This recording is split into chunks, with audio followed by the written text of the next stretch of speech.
Music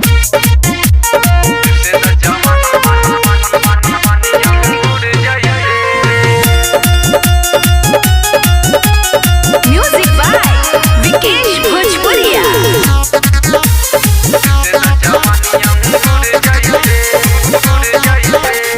खालू तू कौन आटा भइल जवानी पट्टा, खालू तू कौन आटा भइल जवानी पट्टा। चल चले लंगूर जैसे चुसे द जवानी अंगूर जैसे, चुसे द जवानी अंगूर जैसे, चुसे द जवानी अंगूर जैसे।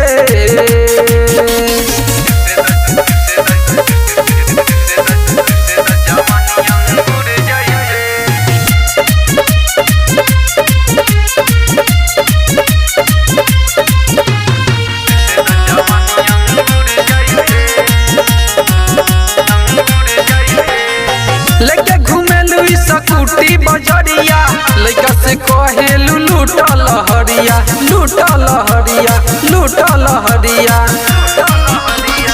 लेके घुमेलू स्कूटी बजरिया, लइका से कहेलू लूटा लहरिया।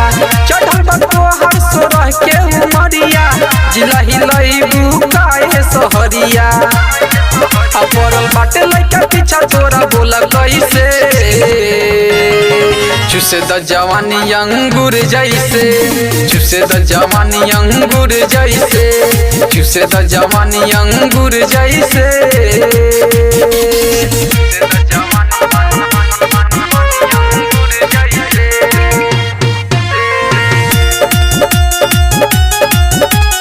म्यूजिक बाय विकेश भोजपुरिया।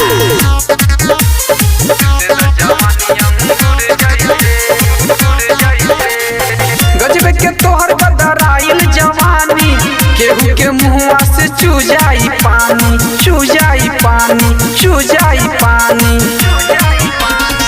गजबे के तोहर गदराइल जवानी, केहू के मुँहवा से चू जाई पानी। बजे लक्ष्मण राजा के रानी, लब सबावा कर दिल जानी। तारू हमारा के तू ऐसे,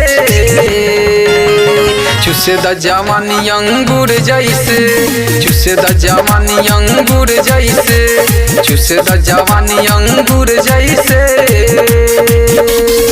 खालू तू कौन आटा भइल जवानी पट्टा, खालू तू कौन आटा भइल जवानी पट्टा। चल चले लंगूर जैसे,